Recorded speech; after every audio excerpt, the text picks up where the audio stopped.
So here's how you can disable the preview app on the iPhone, and let's get started. Let me show you exactly how it works. And if this is your first time here, make sure you subscribe so you never miss anything important.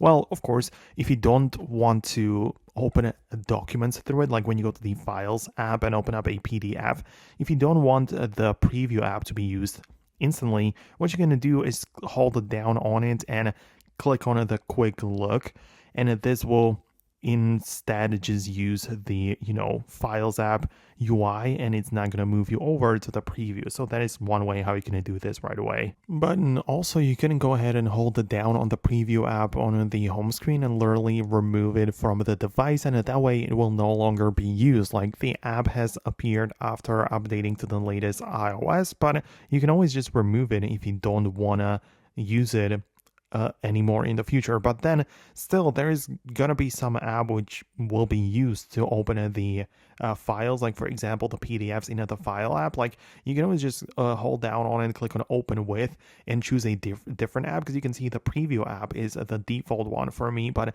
something else is gonna be need to be used with that, right?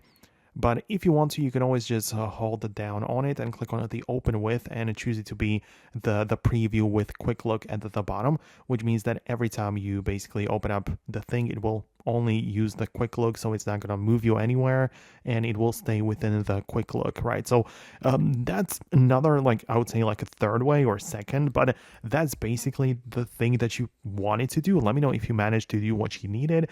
Thanks a lot for watching, and I'm going to catch you later in the upcoming videos as well. But that's it from me, and make sure you subscribe, and I'll see you then.